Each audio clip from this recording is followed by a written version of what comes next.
মহান আল্লাহ তাআলা রূহের জগতে বান্দাকে যখন সম্বোধন করেছিলেন তখন জিজ্ঞাসা করেছিলেন আলাস্তু বিরাব্বিকুম, আমি কি তোমাদের প্রভু নই? তো আল্লাহ তাআলা যে রব, এই পরিচয় দিয়ে তিনি প্রথম কথা শুরু করেছেন। সূরা ফাতিহা তিনি কোরআনের প্রথম সূরা প্রথম আয়াতে বলছেন আলহামদুলিল্লাহি রাব্বিল আলামিন। আল্লাহ তাআলা যে রব, এই পরিচয় দিয়ে তিনি কোরআনের প্রথম সূরার প্রথম আয়াত শুরু করছেন। কোরআনের শেষ সূরা কুল আউযু বিরাব্বিন নাস, তো আল্লাহ তাআলা তার পরিচয় দিয়ে শুরু করছেন তিনি রব, তিনি প্রতিপালক, জগতের প্রতিপালক, মানুষের প্রতিপালক, সবকিছুর প্রতিপালক। তো কোরআনের শুরু আল্লাহর পরিচয় দিয়ে, শেষ আল্লাহর পরিচয় দিয়ে, মানব জাতির সাথে তিনি যখন কথা বলেছিলেন তখনও তিনি তার পরিচয় দিয়েই কথা বলেছেন।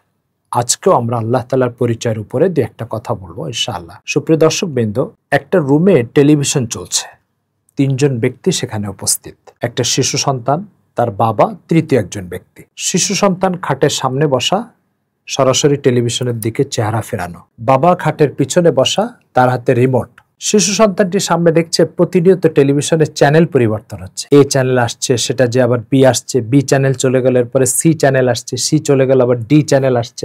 সেটা চিৎকার করে উঠছে আর বলছে, বাবা দেখো টেলিভিশনের চ্যানেল নিজে নিজে পরিবর্তন হচ্ছে। তো পিছনে বাবা এবং তৃতীয় যে লোকটা ছিল তারা হাসছে যে টেলিভিশনের চ্যানেল এটা নিজে নিজে কখনো পরিবর্তন হয় না, তাহলে কেন পরিবর্তন হচ্ছে?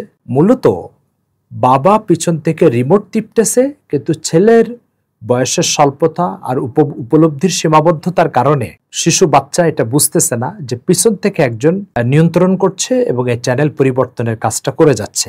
তার এটা জানা না থাকার কারণে সে মনে করছে যে চ্যানেল নিজে নিজে পরিবর্তন হচ্ছে। তৃতীয় যে ব্যক্তি, সে ওই রুমে দাঁড়িয়ে শিশুটাকে বলছে, দেখো বাবা, এই চ্যানেল নিজে নিজে পরিবর্তন হয় না, এগুলো সব তোমার বাবা পিছন থেকে রিমোট টিপে পরিবর্তন করছে, কিন্তু তোমার এটা উপলব্ধির দুর্বলতার কারণে তুমি বুঝতে পারছো না।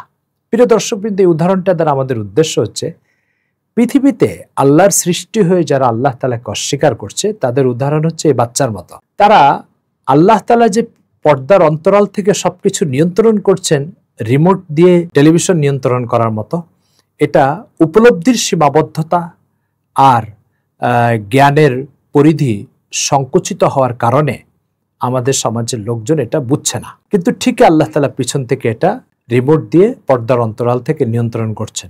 যে লোকটা শিশুটাকে বোঝাচ্ছে যে দেখো এটা একজন নিয়ন্ত্রণ করছে, এই কারণে চ্যানেল ঘন ঘন পরিবর্তন হচ্ছে, নতুবা এই চ্যানেল পরিবর্তন হতো না, এই যে কথাটা যিনি বলছেন ইনি হচ্ছেন নবী, আল্লাহর পক্ষ থেকে নবী।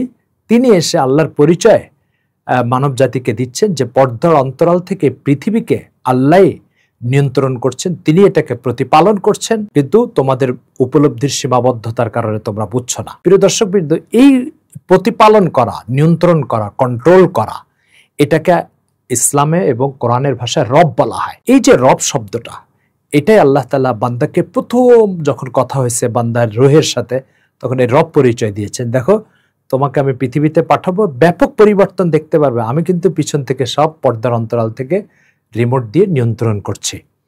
ঠিক সেই কথাটাই আল্লাহ তাআলা নবীদের মাধ্যমে মানব জাতির উদ্দেশ্যে প্রেরণ করেছেন।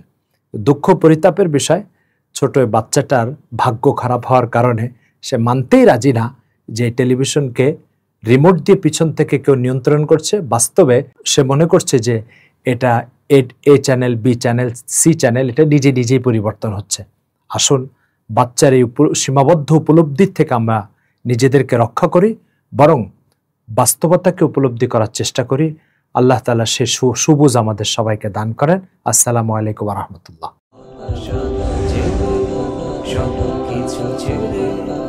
আমাদের সাথে